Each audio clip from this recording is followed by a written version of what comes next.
Hey, good morning, Eastern Oregon, and welcome to this August 19th version of AM Live on EOA. Your connection to Eastern Oregon, we are glad that you are here. You can find all of our content at eoa.network. eoa.network takes you to a link tree where you can find the location of our YouTube and our Roku channel and all of the different places. So we're glad that you're here with us. Here in just a little bit, we are going to have Union County Commissioner Paul Anderes is going to be with us. He's in the house. How are you, man? Good. Good. Good. It's second Monday. Yeah. Feels like a second Monday to me. Does it? Yeah. I had a huge weekend with the family and stuff, and I'm just finally recovering. Yeah. I feel like today I'm like, okay, I'm back awake. I've had a little bit of like slow, like sports-wise, thankfully, but yeah. it's getting ready to it's going to pop, up. right? Yeah, well, it's good though. I mean, that's how it works. Starting off today, like I have 3 interviews today. I saw on the calendar. Man, yeah. And then there'll be like little phases where there's like no interviews for a couple weeks, and then it's like, oh, here, let me give you 3 in one day. Yeah. Who are these kids you interviewing today? Soccer players. So starting with soccer. Yeah. They played for the EOU women's soccer team already had a game, so I kind of go in order when they have their game. Yeah. Just try to you took some pictures of that, right? Yeah, it was a scrimmage game, but I mean they were all they wore their uniforms and everything, so it was fun though. Yeah.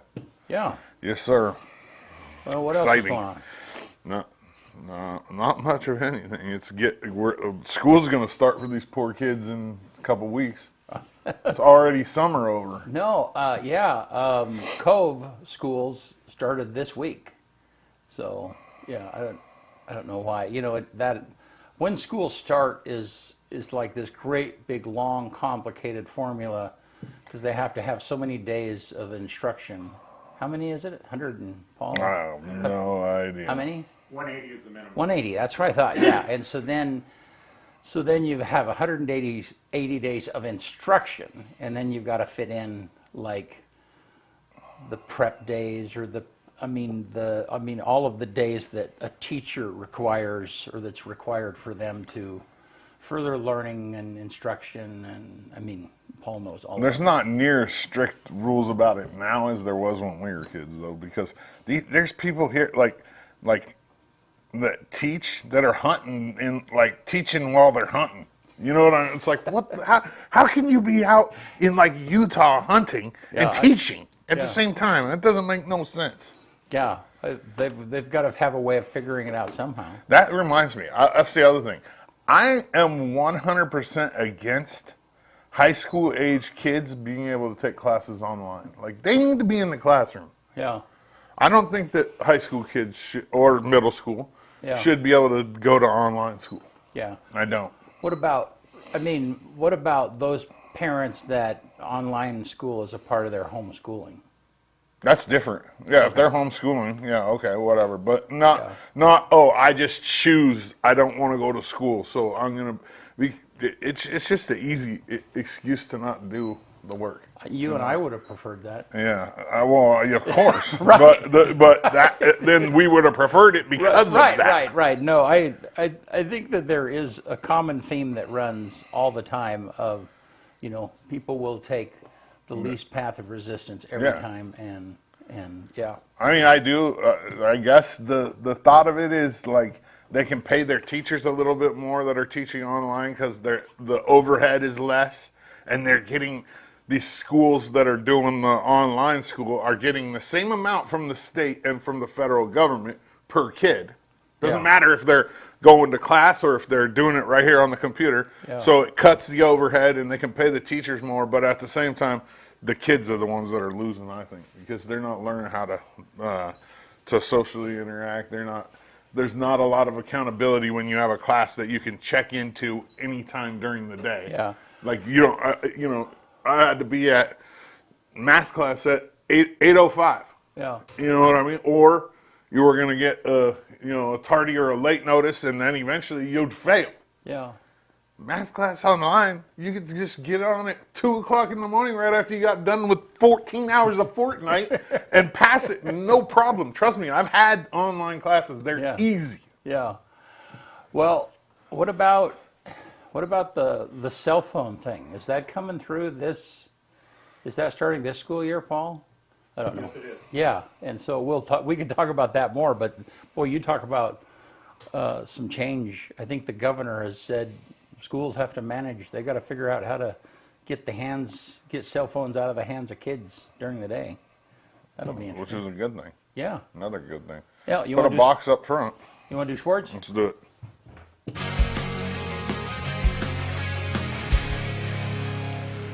Brought to you by Hobby Habit and LeGrand, The Lord of the Rings, Fate of the Fellowship is a cooperative game in which each player controls 2 characters, lending their unique abilities to protect the one and only Frodo, battle enemies in pivotal locations, and evade the menaces of Nazgul and Sauron's searching eye. Go check it out at 411 First Street today.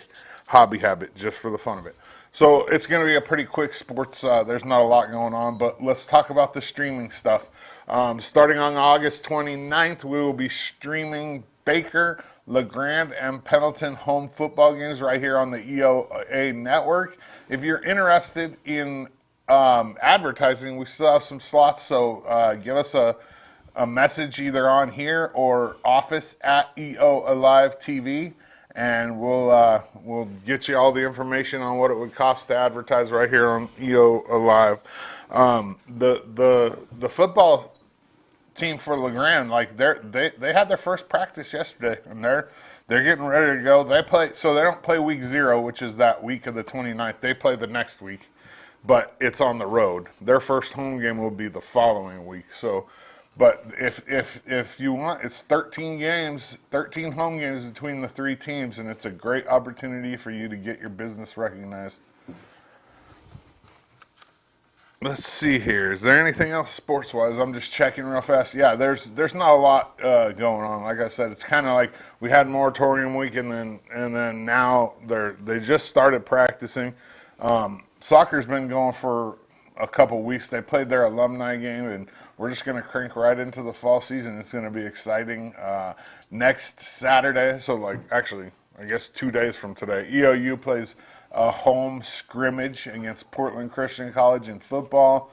The women's soccer team looked really good the other day in their scrimmage. So that's it. That's all I got for you on a Tuesday. AM Sports Report brought to you by Hobby Habit, just for the fun of it. All right. Good. Quick Thank and you, man. painless today. Yeah. You know, I didn't even know about moratorium week until recently. I had no idea it was a thing. Yep. Yep. And I guess that's a week when there's no. It's like a week set aside if you're going to take a family vacation. Yeah, that's when you do it. Yeah, but it doesn't make a lot of sense around here because most of the people's vacations around here are based around hunting. Yeah. So they're going regardless. I mean, it's either put food on the table or not. Yeah. For some people, so it's like it doesn't matter. Like we'll miss football. I know a few kids last year that missed a whole week of football because of hunting. Yeah. All right. Well, hey, let's take a look outside. Look at the weather here. Looks like a beautiful, clear day. Looks like it's going to be hot. Yeah, it does. Show us the weather graphic there, Benny. So 88, Not horrible. 88 today, and it's gonna looks like it be in the 80s over the weekend. It's gonna jump up to the 90s. Yeah. What is that? Yeah. Does that say 99 or is that 93? I can't see that far away. 93. Oh, 96 though on Saturday. Whew. Yeah. Yep. There we go. And not much rain at all in the foreseeable future. So, Thank goodness. yeah. So, anyhow, well, that's Summer's not over yet. no. I'm a firm believer we still have a couple more weeks of, Yeah. or maybe even a little bit more than that. I was shocked last night. It was toward the end of the evening, and Tanya and I was doing some stuff outside, and it was like, man, it's like getting dark earlier. You know, I mean, you just get used to those long summer nights, long summer evenings, and they're already going On away. the way away. Yeah. So, all righty. Well, hey, we're glad you guys are here with us today. We're going to take a quick break, and Union County Commissioner Paul Anderes will be with us. See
Eastern Oregon is full of interesting people with interesting minds and Eastern Oregon is full of interesting people with interesting minds and interesting things to say.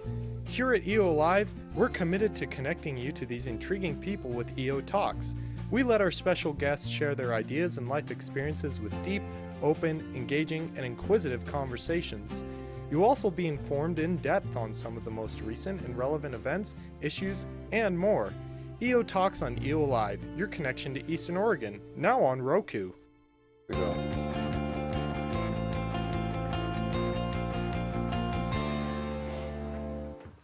All right, we're back.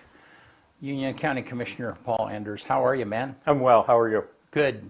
You know, when you come in, the minute you come in, it starts firing. You know. I enjoy these. I really Yeah. do. A lot of people go, "Isn't that stressful?" No, it's not.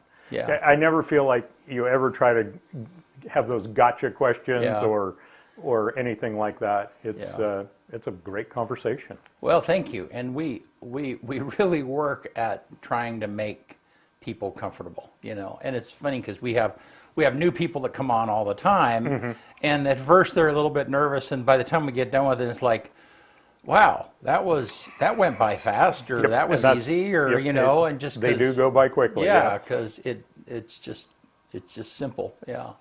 So, and I mean, that's kind of the way we do business, and so I watch news, you know, I mean, I watch channels sometimes, and they do have the got you, you know, and it's like, I just, from a media standpoint person, I just would feel, I don't know how you would, you'd go through that, you'd ask those questions, but I mean, it's a different relationship. I mean, Oh yeah. yeah, I mean, I'm sure you've had other reporters at times kind of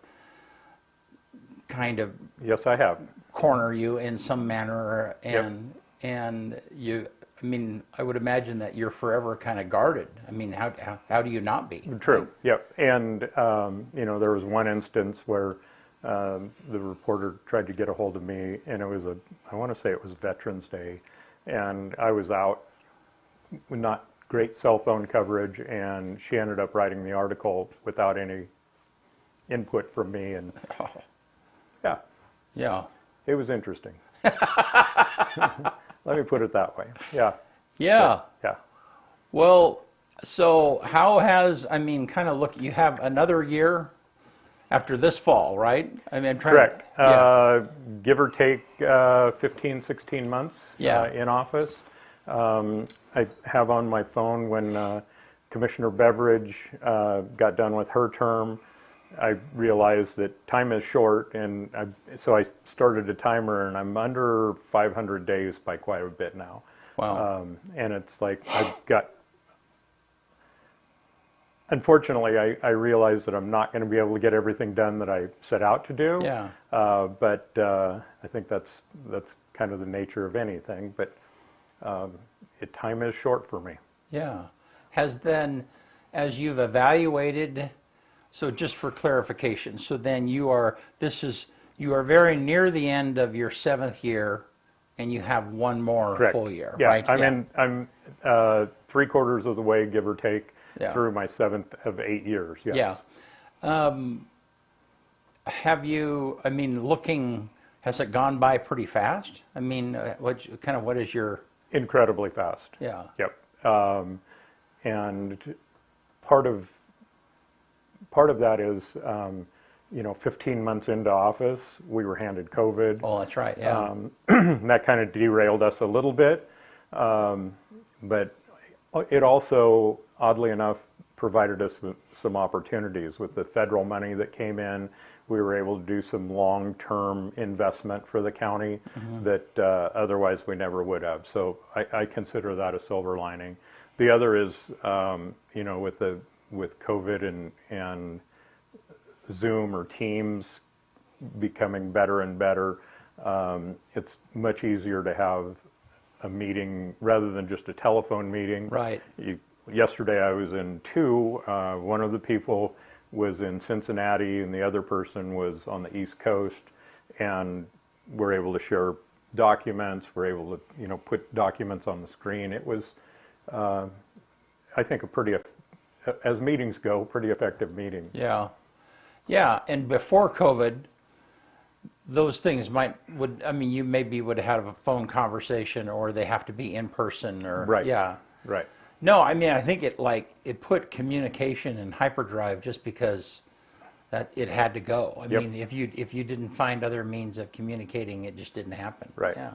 And I remember, early on in my term where on an iPhone, people would add people to a call, and you'd have 3 or 4 people on there, and not being able to see anything, Right. people are talking over each other, or you didn't know whether they're really, I guess you could turn your camera off and not know whether folks were paying attention or not. But Yeah. Sitting there in their underwear drinking wine. I saw this one meme of a guy in a meeting, and he had yellow jeans, right? And he had taken them over his back and wrapped them across the front and made it look like a sports jacket in the front. So he's sitting there in his underwear and these jeans, and it looks like it actually looks good, and he's like in front of the camera, and he's sitting at home in his underwear. It's so dang funny. Oh, it just kind of launched a whole another group of, not only communication, but YouTube and influencers, and all of that just went podcasts. Just went straight up. Yep. You got a dress code for you, Paul, for Zoom meetings? Or will you do them just straight up in your skivvies? no, I do not do that. even in the height of COVID, no, I'm not that guy. No, I have some weekly meetings at home. Yeah, and I'm feeling the same way. It's like, I can't feel the way I dress affects how I feel about the way I'm presenting myself professionally. Yep. Yeah, and so I'm not very comfortable with that. But Yeah. no, I talking about funny memes or thing. We've seen the guy who mounted his computer onto the front of his bicycle and then has a green screen, and literally he's wheeling down the road, but it looks like he's sitting in his office because he's got and it's just a parody. But those kinds of things, I'm sure, happen in some manner, So. And I will admit it. I'm good for about an hour on a Zoom, and then I find it hard to keep concentration. They're the if worst. Longer Man. than Zoom that. meetings Yeah. are the worst. Your email's there, and then your phone, and then pretty soon you're literally out of the meeting. I hate it when people are so disrespectful that they turn their camera off, because that means they're multitasking. 100%. If you have the choice to have your camera on and you choose to have it off, that means you're doing something else. Right. And oftentimes, though, I'm in meetings with people from a lot of times rural areas, and that bandwidth, sometimes they have to turn their camera off, but they're participating enough that that they're engaged. fully engaged. Right. So Yeah.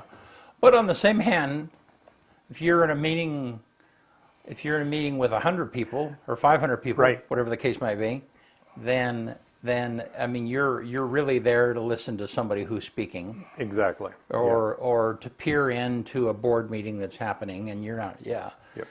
And that kind of, then I don't know. When I've done that, it's like, hey, this is a chance to multitask. Yeah, that's Yeah, different. it is. That's completely but it's different. funny because I don't know. I think that something that has changed, and Kyle, I've talked about this recently, is that most everybody is a two-device person now. I mean, when you're watching TV, you're looking at something on your phone too. I mean, certainly. it's multiple crazy. devices all at the same time. Yeah, you know. Yep. Sometimes 3 for me. Yeah. That's how bad it is. It's terrible. Yeah. I'm trying to catch. If I catch myself doing it, I always try to no, stop. But you don't I don't know. have to do all 3 of these things at one time. For my mind, I, like if I'm driving, and I'm occupied keeping the car on the road or wherever, that frees another part of my brain to just be creative or be thinking, or I don't know. For me, that multi thing is, I don't know, that I kind of excel in that. And for longer drives, I mean, not like a commute from my house Right, to work, I listen to podcasts, Yeah. and I learn so much from those. Yeah. And some of them are just pure entertainment, and some Right. of them I learn an awful lot. Yeah. So who do you like to listen to? Not probably. My very favorite is called the Six Ranch Podcast. Oh. Captain James Nash. And It's all right. I've heard it before. variety of topics. This last one I listened to, he was interviewing a young woman that's a guide kind of over in the Morrow County, Umatilla County area. And it was fascinating listening to her and how, well, actually the two of them interacting and how they put the hunts together and the relationships between clients. And I thoroughly enjoy those. And it's just the number 6 and then Ranch Podcast. Six Ranch. Yeah, Okay. I'll have to check that out. So I listened to, there's a story, it's called Stories of the Old West. And, it's a historical thing where they go through, but growing up in Wyoming, I hear a lot of Wyoming territory in those stories all the time, and so that's kind of interesting to me. And I listen to Mike Rowe. Listened to him a few times. Yeah, Yep. the way I heard it and stuff. I follow him, and he does a pretty good job of scooping in a lot of different perspectives and information and stuff. I appreciate that. On road trips, I make Benny listen to Unsolved Mysteries in LeGrand. There's a podcast I always make him listen to, when we go on trips for work. I make him listen to which missing by the persons cases. Which by the way, I mean, I don't know if you saw it, but Jason Hayes, Lieutenant Jason Hayes from the LeGrand Police Department, is going to be on in a couple of weeks and going to talk about some of the podcast people that have reached out to him with unsolved cases and stuff. So anyhow, well, so you and I were talking a little bit offline about farming and commodity prices. Kind of bring us up to speed. What's going on there? Many commodity, especially the ones we grow in this area, are really low. Some at historic lows, and it's concerning for the ag community. Cattle are doing pretty well. Which is, it's about time for them. That's a tough way to make a living, but the commodity prices for I would call them farmers rather than ranchers, are really concerning, and I don't know what the solution is, to be honest with you. There's inputs are continuing to stay pretty high, and prices are pretty low, and it's tough to operate that way for very long. So commodity, help me understand that what does that mean? Who sets those prices? And well, it's, there's an old saying that farmers are a price taker rather than a price setter. So they get whatever the market price is. They can't really go out. To a degree, they can negotiate some contracts, but a commodity, as I think about it, is grass seed, the grains, whether it be wheat or barley, alfalfa, all of those would fit under the category of commodity. Now, are there, I mean, I do know that there are some folks here locally who will do crops and cattle. Mm-hmm. And is that to kind of balance out that, if one is not doing well, the other one balances it out? I mean, is that kind of... And I think that is true, but it's also true that they can use some of the, call it byproducts from, so feeding cattle bluegrass straw is an outlet for that straw.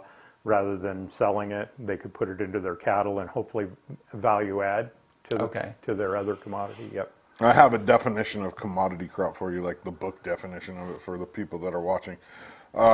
It's a basic agricultural product that, like corn, wheat, soybeans, that are grown in large quantities and are interchangeable with other products of the same type and grade. The key characteristics are they're interchangeable, grown in large volumes, used for processing, so most of the times turned into something else, and then traded on markets.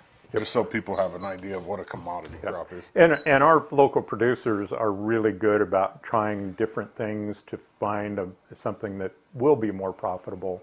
Yeah, they change it up all the time around here. Yep. It's tough when you're set in one commodity only because if the price drops too much, you're everybody's screwed too. Yeah. I loved it when mint was hot for a while. That was nice. Yep.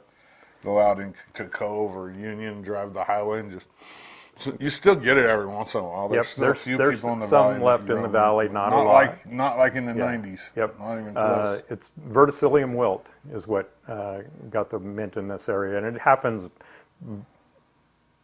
virtually wherever mint is grown. That verticillium wilt comes in, and your yields drop quite a little bit. So that's some sort of mushroom fungus, is it? It's I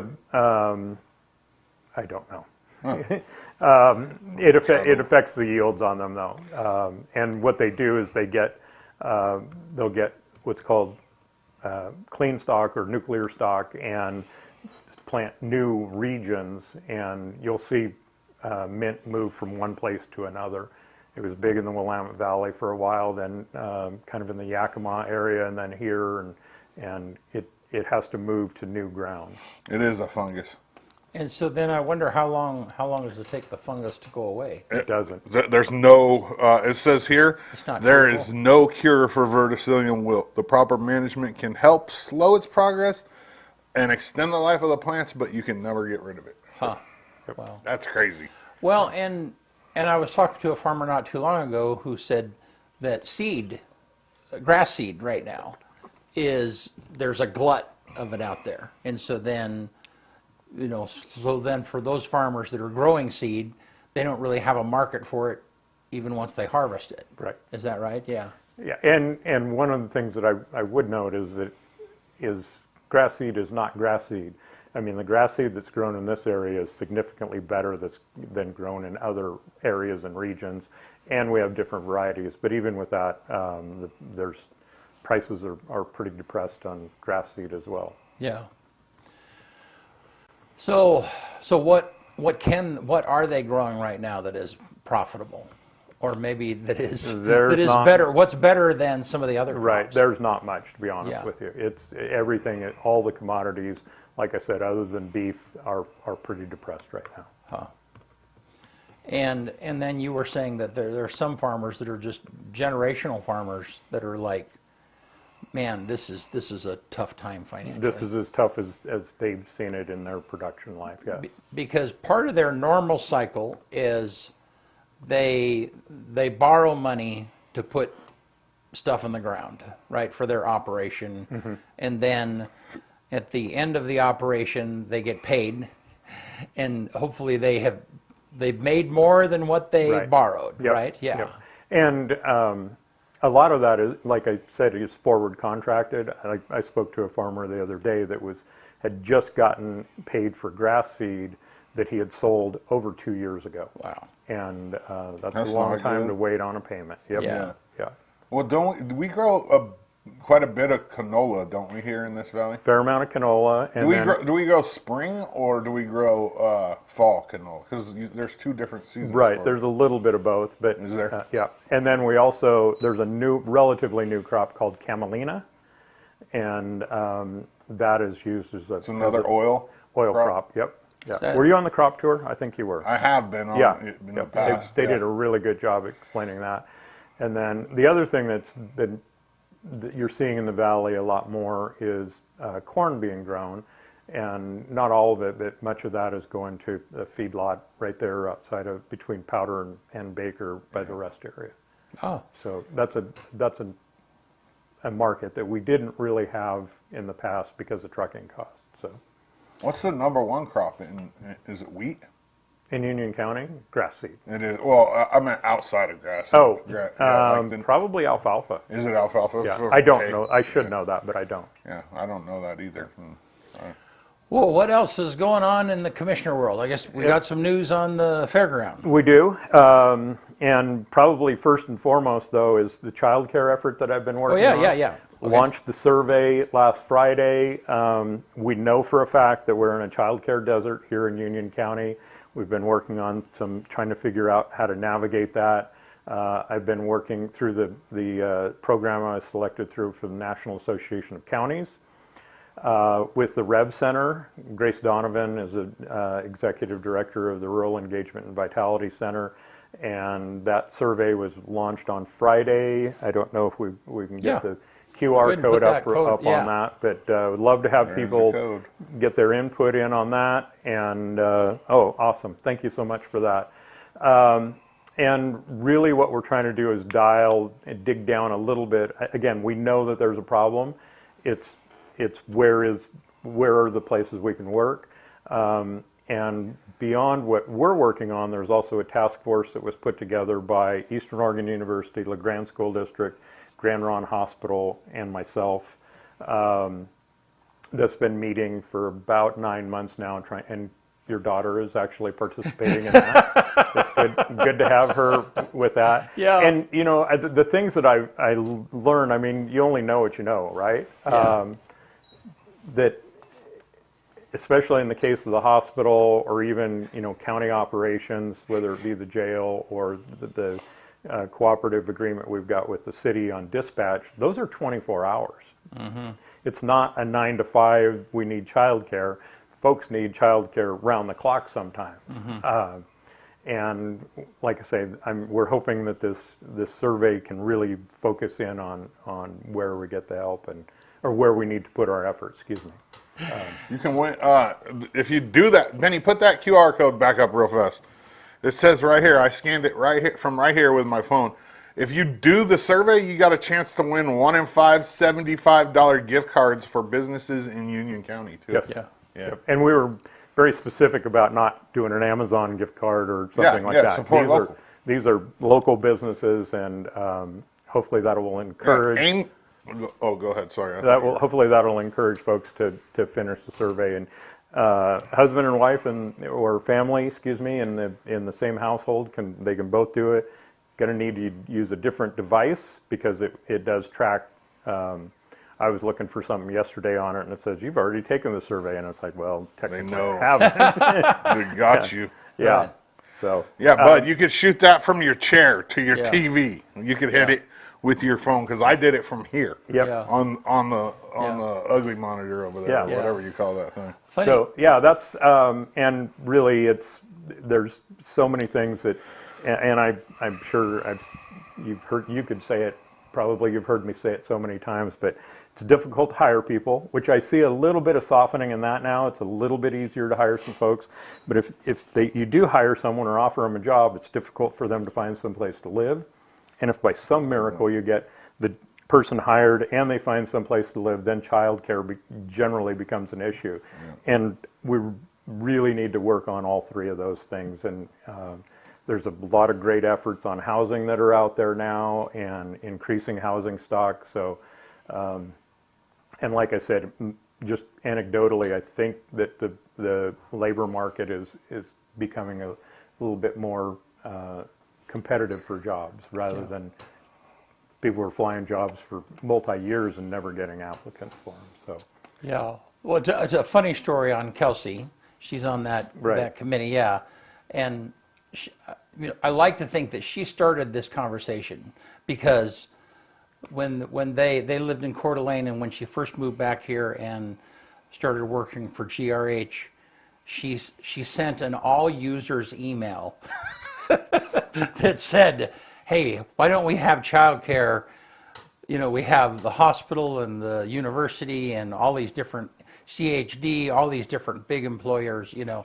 I mean, I'm sure that other people were talking about it then, but I remember talking to her. I mean, like, you sent it to all users? Yeah, you know, and I mean... Yeah. Yeah. And that's really how sometimes conversations get started. Yeah. And there's some really good models. The Port of Morrow has a child care facility that is well supported by the businesses there, and kind of that same thing. If they didn't have child care for those families, then they didn't have employees Right. to work there. And the one thing I will tell you that really concerns me is the longevity of it.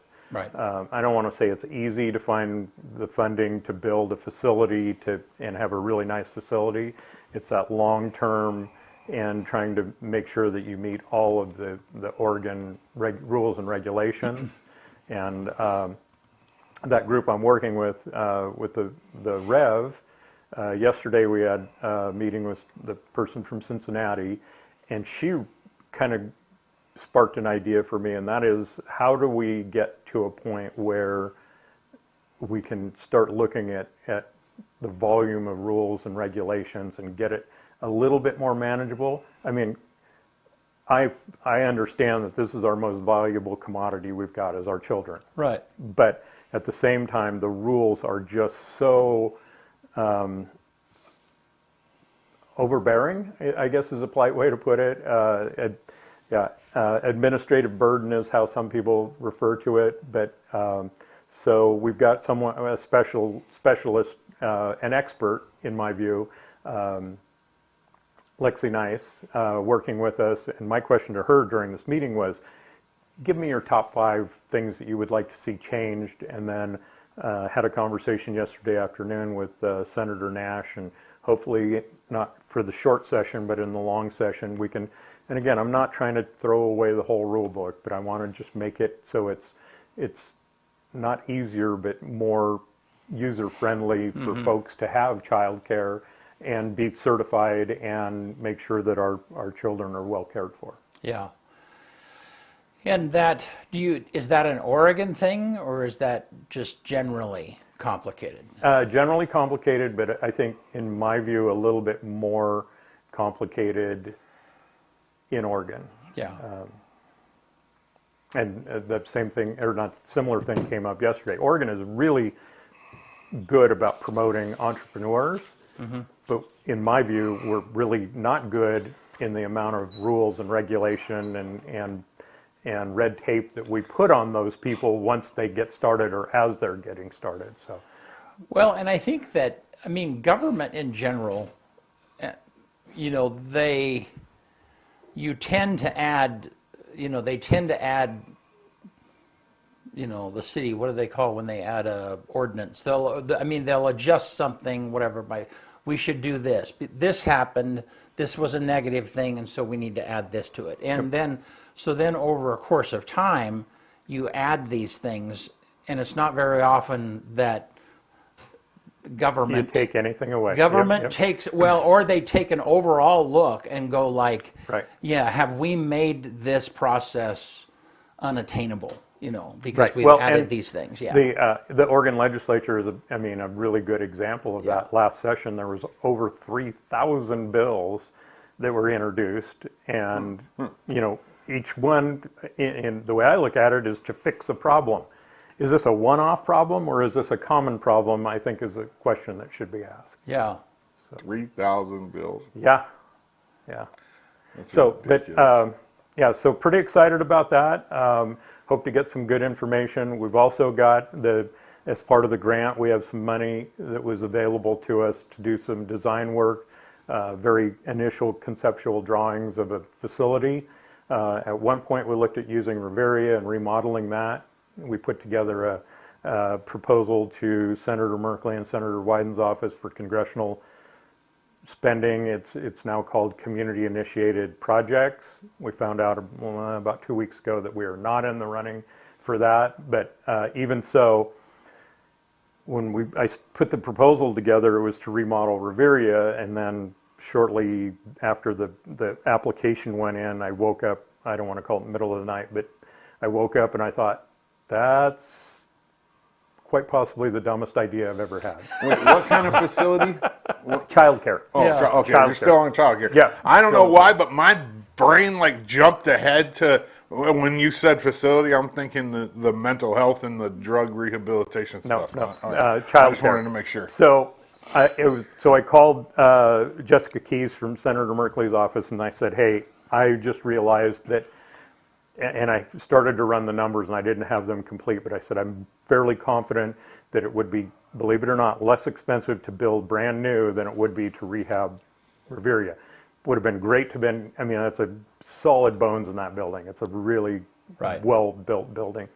So we've got a company in town that's now looking at doing a brand new or designing a brand new standalone on the rest of the block where Riveria sits. So we'll see what that comes up to. We're certainly going to try for some grants coming out of Oregon, Business Oregon in particular, to get that facility put together. But again, it's the staffing, it's the day-to-day, it's the insurance, it's the meeting all the regulations, and making sure that our kids are safe and well cared for in a facility. Well, and at the end of the day, if it doesn't pencil out for the parent, then Right. yeah, Right. I mean, the customer at the end of the process, you know, and Right. I mean, and we find that in business is all the time. It's like, oh, this would be a cool idea, and then but this is what it would take to pay for Right. it, and nobody's going to buy that. Right. Yeah. Well, you know. and that's the other thing. One of the models that is reoccurring Yeah. is an investment by businesses. Right. And I would never assume to speak for Grand Ronde Hospital, but in some of the models we've looked at is a company like that, a big employer, will put X number of dollars in so that they know that longevity is going to be there, and it's an investment in their employees. Right. Some big employers just have like in-house childcare. Right. Wild Horse, they pay for the child. You know what I mean? Right. If you don't go to Wild Horse daycare, then Wild Horse will help you pay for your. You know what I mean? Yep. Which. Yep. Well, and my oldest sister, when she was working at Stanford University, my nephews were both in a child care that was, I mean, granted it was a learning environment as well. They had on-campus child care for all of their employees. So. Well, but then you get the argument like the people that don't have kids, and I get it, are like, what, you know, you're paying for their child care, you're taking care of their kids. They made a choice to have kids. So essentially you're paying them more than you're paying me. You know what I mean? Like, and I get that 100%. Like, Right. I have kids. We worked opposite shifts just so we didn't have to have our kids in childcare because we didn't want them in childcare. Yeah, and that's, that's something that's between the employer and employee. Right. And like I say, there's certainly a need in this community. The one thing that we're really trying to make sure that we don't do is do any damage to the folks that are offering childcare now. I mean, we don't want to go, hey, Right. we're going to open up this great Right. big place Right, and then shut down three childcare places. That is not what we want to do. So Yeah.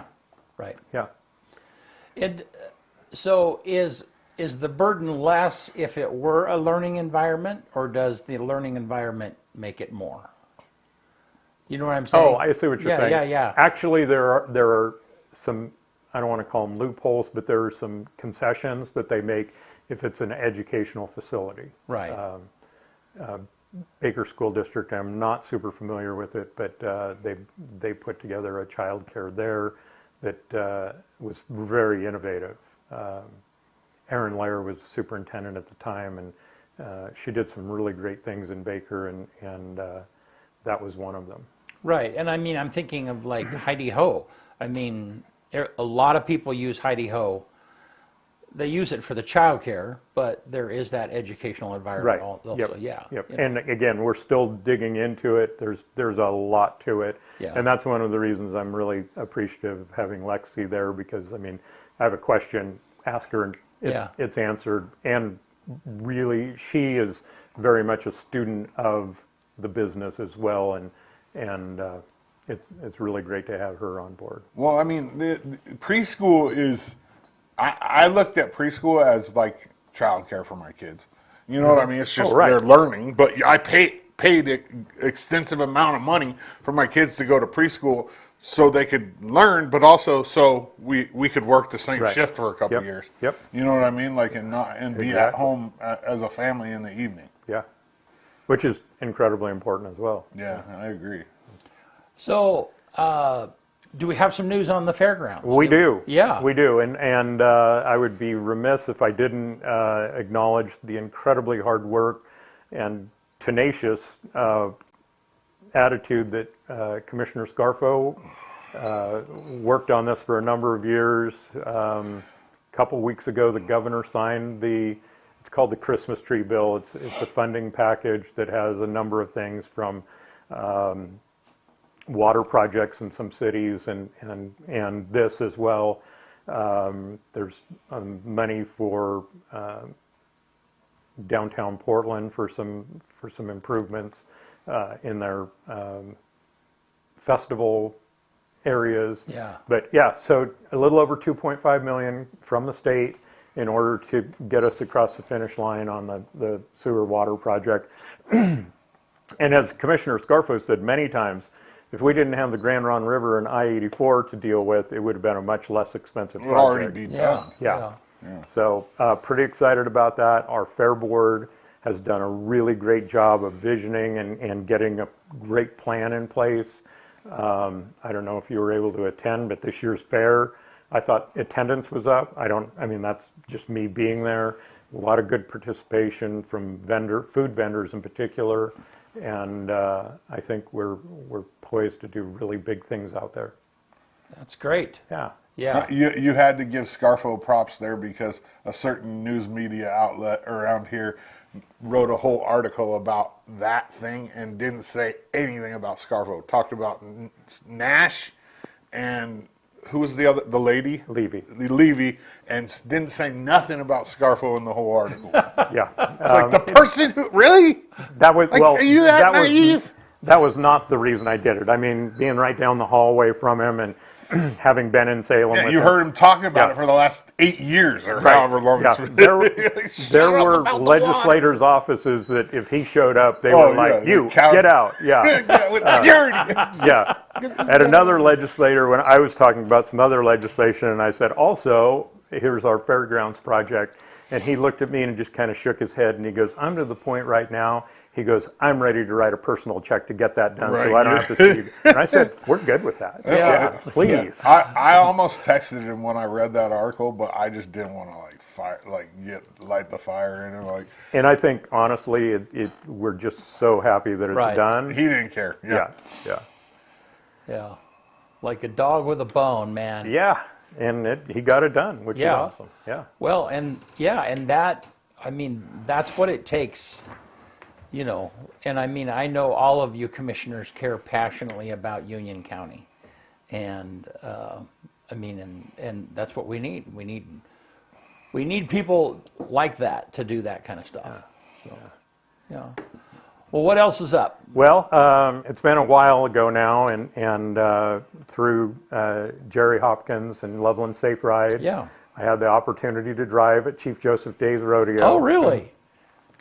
I will tell you that the night I was there wasn't a ton of driving, and I had another event to get to the next morning, and Jerry kicked me loose. But I will tell you, I had more fun driving, folks. I had a family from just outside of Eugene, actually 2 families together.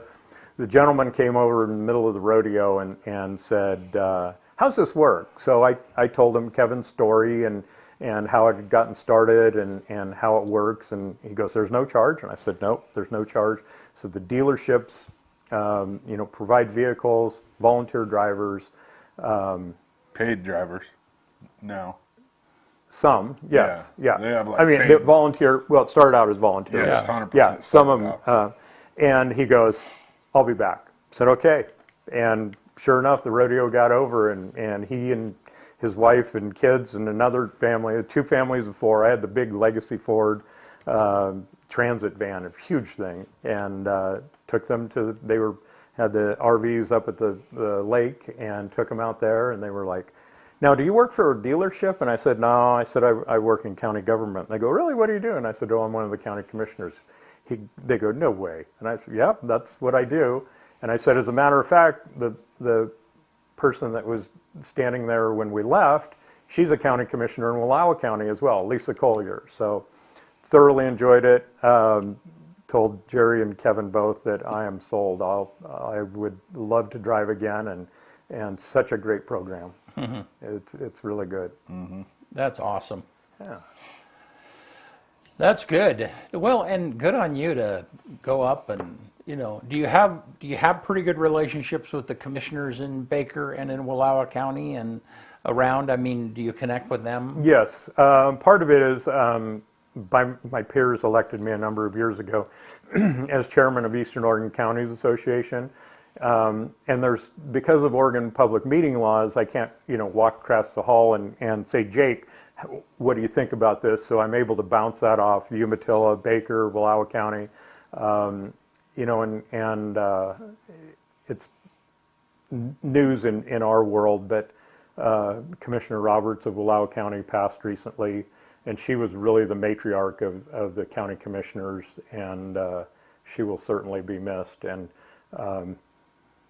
call it being down a commissioner for the time that she was ill, and before she passed, put a real strain on those folks. And Commissioner Collier and I have developed a really strong working relationship, and then I guess it's been a couple weeks ago now, they were able to appoint a former county commissioner, Mike Hayward, to the open seat, which brings a lot of continuity to that as well.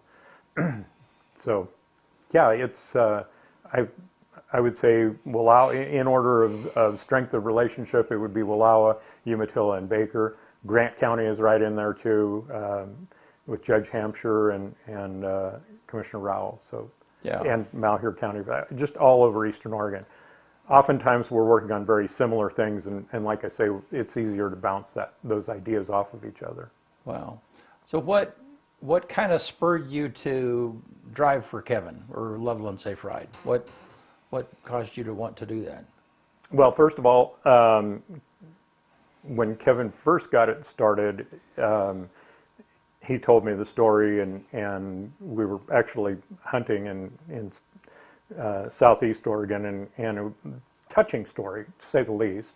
And then, it's not a secret, I've used their services more than once, and thought it was, really a great thing to have this available. Yeah. I mean, It is. and if we can, get to a point where we never have another DUI, I would be super happy.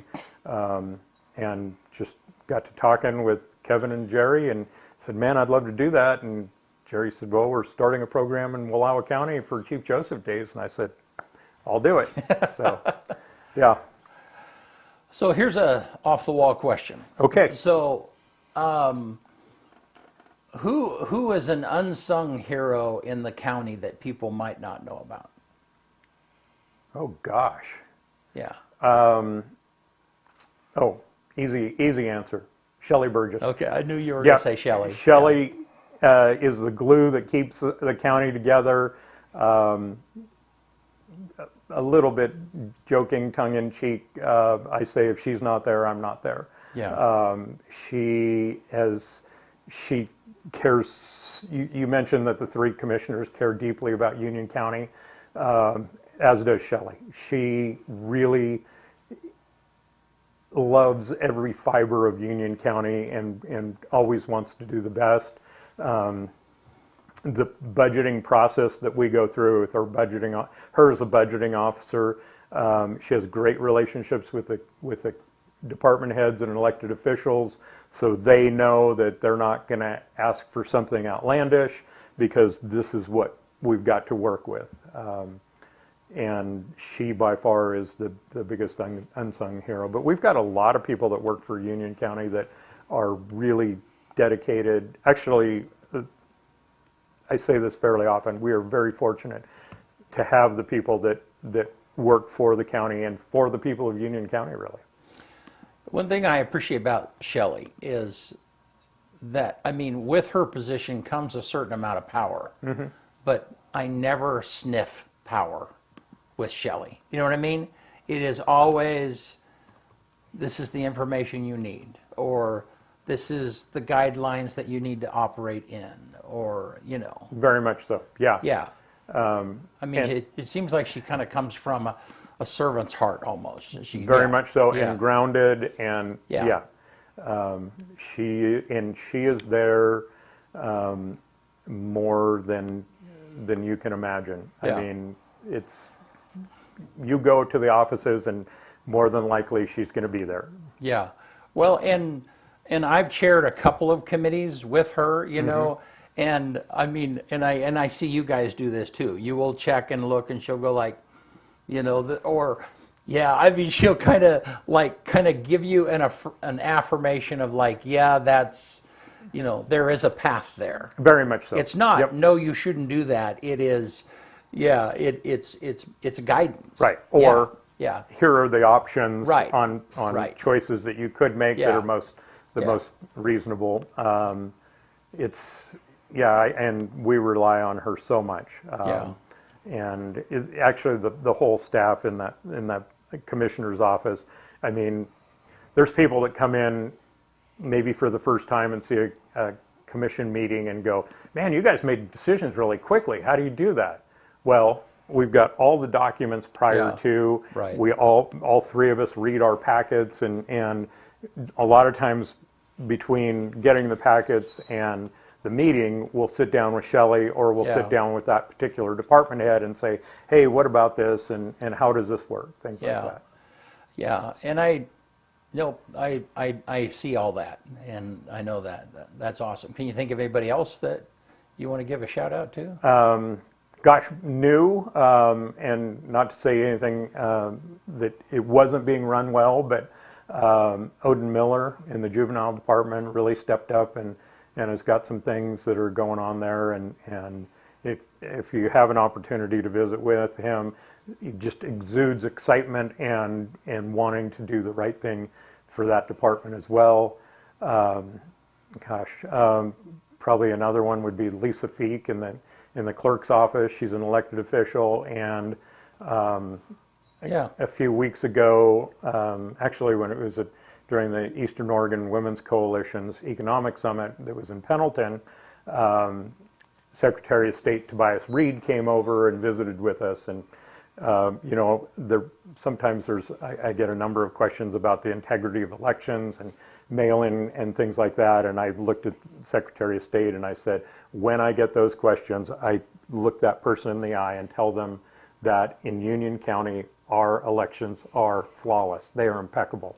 And with Robin Church and now with Lisa Feek, great elections here. Yeah. So very confident in their skill sets. No, and I totally agree with that. And you know, I mean, Trump has a big push now to do away with mail-in elections, and you know, and whatever his agenda is, I kind of understand that perspective. But when I looked into it, I mean, there just is not wiggle room. When you look at the Union County mail-in elections and you go through, and we've done that with Robin Church in the past, you go through step by step, it's just not possible. There's not, you know, any error, any cheating, anything. No. There is a checkpoint to catch all that. Yeah. And to that point, I mean, if signatures don't match, Right. they will reach out to you. Right. And I watched it happen. I Yeah. go up there every year. Yeah. I've seen it And the happen volunteers that firsthand. work there in that process, I mean, they work long hours. Yeah. And For a Subway sandwich, that's all they get, too. well, they're up there busting their butts. if I am not on the ballot, I try to get them some goodies to kind of to get them If through I'm the not process. on the ballot. Yeah. That would not be good if I were on the ballot. So. Is that gerrymandering?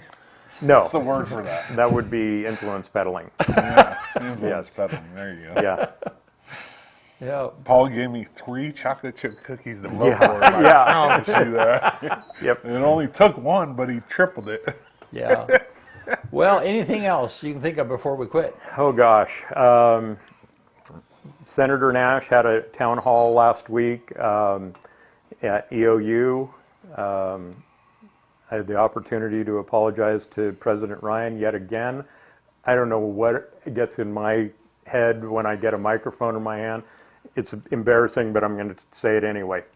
Twice in very public events, I was talking about EOU and I said letters of another school, and I don't know how, like I say, how it gets stuck in my head, but when I said it, I saw her and Tim Seidel kind of, I don't want to say squirm, but they moved a little bit, and I thought, I wonder what that was about. Got done, went down, sat down, and my phone just starts going. Beep beep. Yeah. Yeah, and it was scripted for me, but I believe it is, when EOU thrives, the region thrives. And I said, when OSU thrives, and I'm like, oh, and when I said, I didn't really do that, and they said, yes, you did. So anyway, again, my apologies to President Ryan, my apologies to Susanna Moore, my apologies to Tim Seidel. I don't know how it happens, but it's... Trust me, there are times that Kyle, I will say something, and it's like, there's no way I said that. And then you go back, and it's like, yep, you just had a brain, and yeah. So Yep. I get it. Anyway, think the world of what President Ryan's doing at the university. Yeah. She doesn't have an easy job with funding and different decisions that come down from both feds and the state. So, Yeah. I like her. yep, and another person really has not just EOU, but the community and the county and the region best interest at heart. Yeah, which is crazy because she don't owe this area nothing. You know what I mean? Like, she didn't grow up. Like, Right. not how it normally is. It's weird. Yeah, and I think that she was able to build on a lot of things that President Ensko did. True. Completely different style, but both of them I think are really good matches for the university at that time. Mm-hmm. Yeah. For sure. We love having her on the show because she's an absolute fireball. She is. Yeah. I mean, she's a hoot. She will take us on without Yep. Yep. Yep. A lot of fun. Well, Paul, thank you. You bet. So much for being here today. Yeah. Appreciate being able Yeah. to come on, and if folks could take that survey for the child care, that would be really helpful. Flash that up one more Yeah. time, Benny. Yep. That QR code. There Yeah. you go. You Yeah, can so- win $75. Yeah. So this is a survey because Union County's trying to put together some kind of a child care facility and organization to help parents that are trying to move into the area. and support those that are already Yep, providing yep, child yep, care. thank you. Yeah. Yep. All righty. Well, hey, you want to get us out Let's here? do Thank it. you so much. Yeah, you bet, man. On this day, August 19th, 1848, the New York Herald is the first major Eastern newspaper to report the discovery of gold in California. Then we jump all the way ahead because I was late today and I was late getting going. We jump ahead to 1995. Mike Tyson returns to the ring after serving 3 years in prison and beats Peter McNeely in about a minute and a half. It was Mike. Even after prison, I would not want to get punched by Mike Tyson. I wouldn't even want to get punched by him now. 2020, Apple becomes the first U.S. company to be valued at $2 trillion.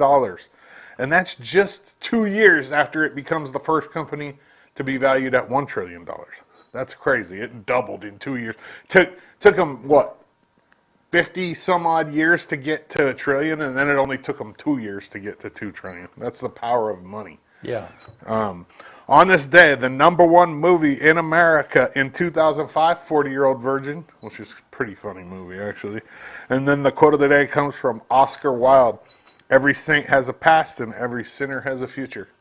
One more time. Every saint has a past and every sinner has a future. Good stuff. Boom.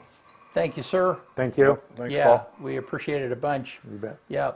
We'll see you guys soon.